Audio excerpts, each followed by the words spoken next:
This is a very fluid situation. The call came in at 11:15. Here is what we know right now. Metro Police have been responded to reports of shots fired at this church. We do know that 6 people have been wounded. They have been taken to the hospital. Our Josh Breslow is there right now. We have him on the phone. Josh, can you tell us what you are seeing? Yeah, so we've actually been on both sides of the church at this point where this is going on. They have streets blocked all over this area. They are redirecting traffic. At this point, we have a lot of different lights and sirens going off because they are trying to keep people away from this church. They've set up a different media staging area where Nashville Fire and Police will head to bring the latest information to us and keep everyone posted. But again, as I mentioned, Nashville Fire is saying at this point at least 6 people shot.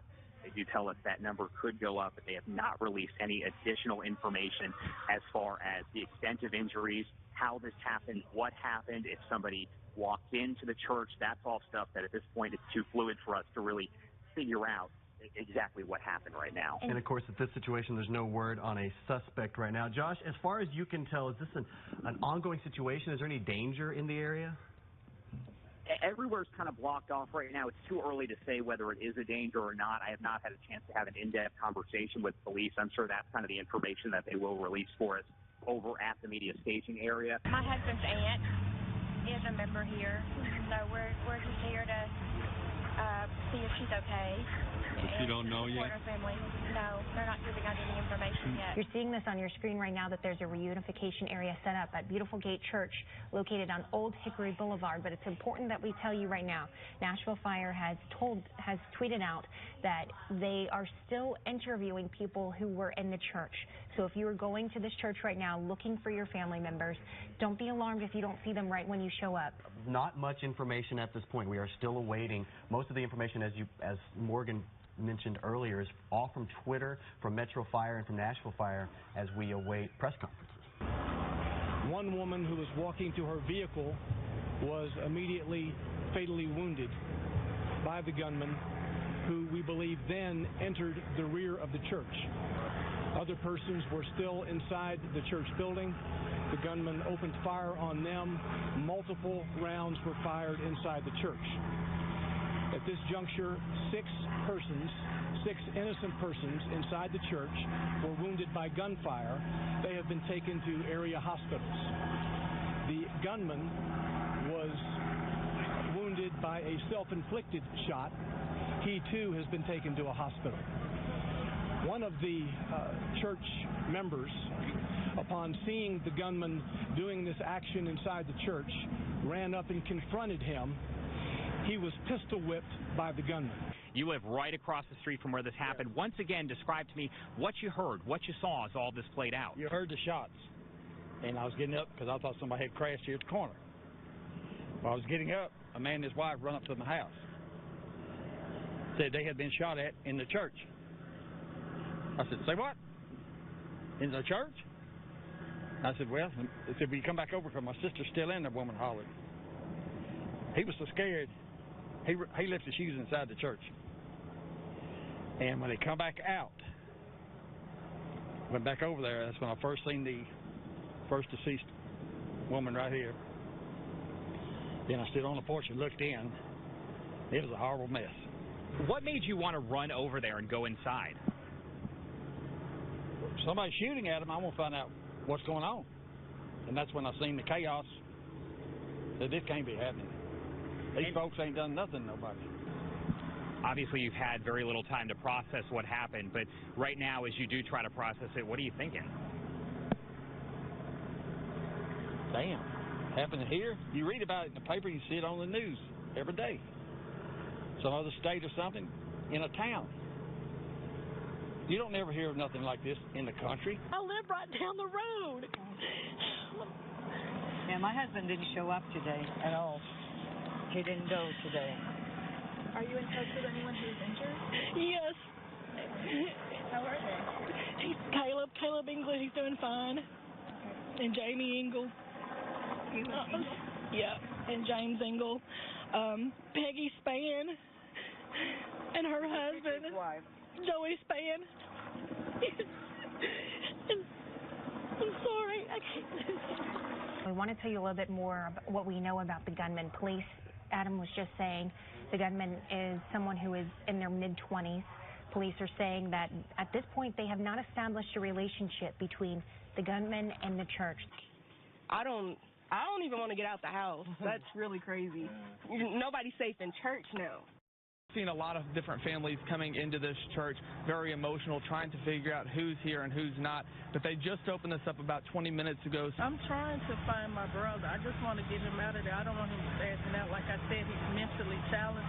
He needs to see a familiar face. Powerful images here as you see people embracing, not knowing what is going on inside the church, just clinging to any hope that they're, that everyone that they know is okay. Mayor Megan Barry, who said today, sent this statement within the last 30 seconds. This is a terrible tragedy for our city. My heart aches for the family and friends of the deceased, as well as for the wounded victims and their loved ones. Actually, right behind me, you can see that they actually just pulled a dog out over here. They are searching over the area. We're zooming in, so you can see that. They moved us back quite a ways here, just a minute or two before we went live.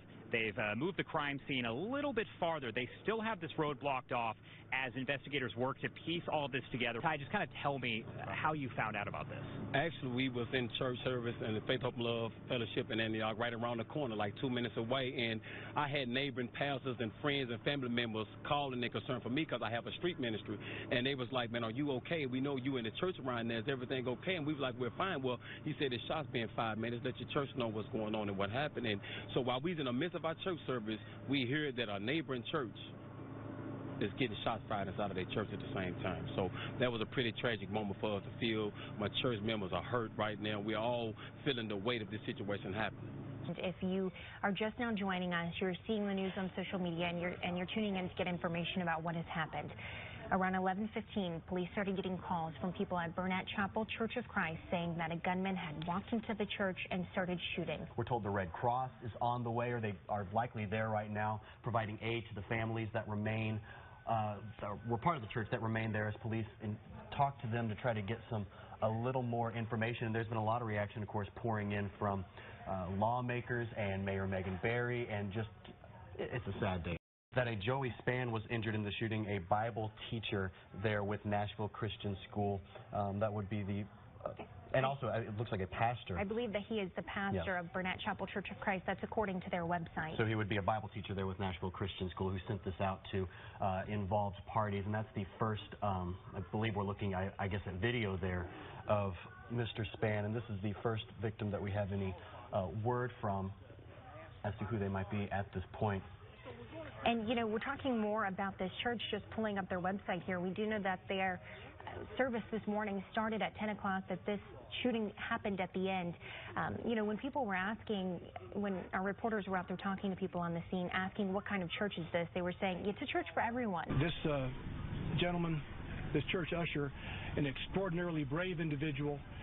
He was still here at the scene when I got here, and he had what appeared to be significant injury to his head. He was bleeding about the head, but he was still able to move on his own. He was able to walk into the ambulance on his own, but this was an exceptionally brave individual.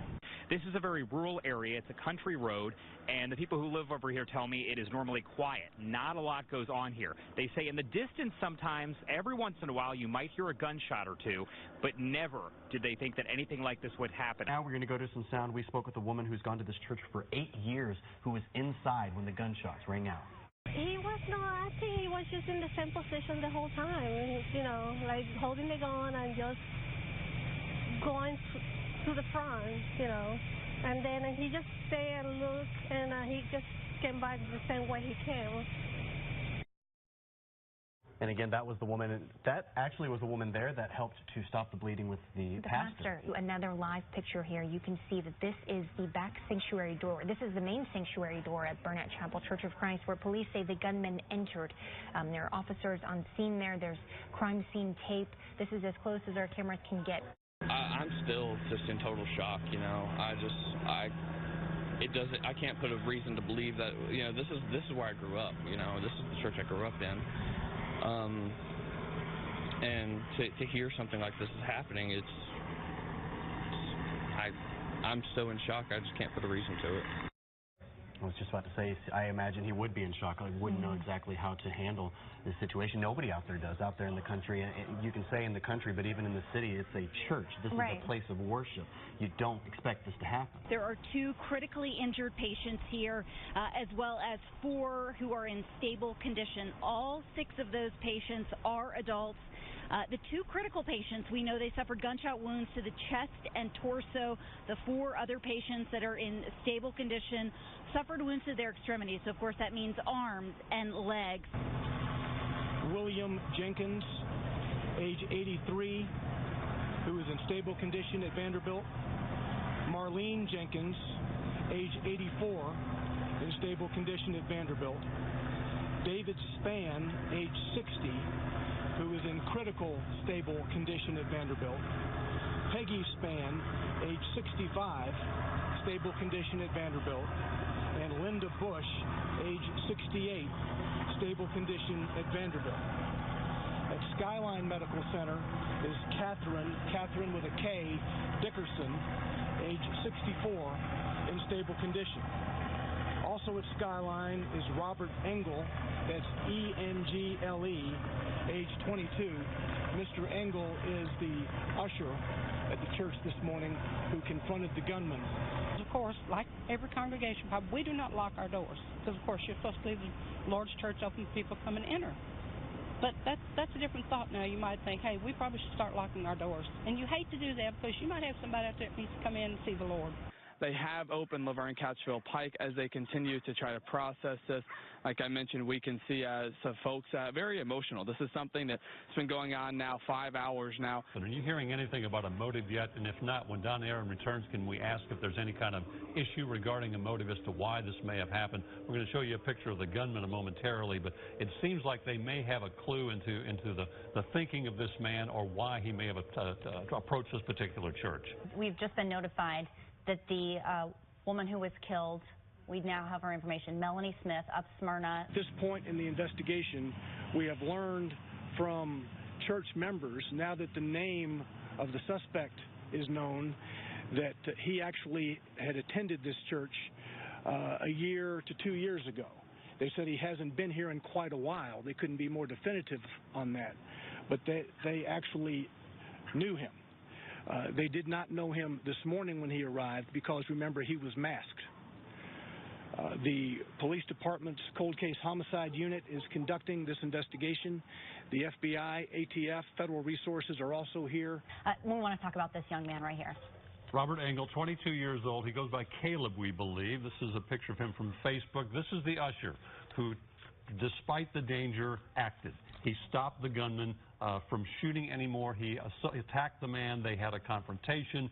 During that confrontation, the gunman was shot. We have breaking, brand new information for you right now on News 2 at 5. Good evening, everyone. I am Bob Mueller. And I'm Nikki Burdine. We thank you for joining us. We've been bringing you hours of breaking news coverage. So we have actually moved closer. We've been reporting out here over the last several hours. This road right outside the church has been shut down, but now it is back open to traffic, and we have moved much, much closer. Right now here behind me, you can actually see we are basically in the parking lot. Linda Bush continues to recover today after she was shot inside the church, according to her family. Now, the family tells us that Bush was one of the first people to be shot.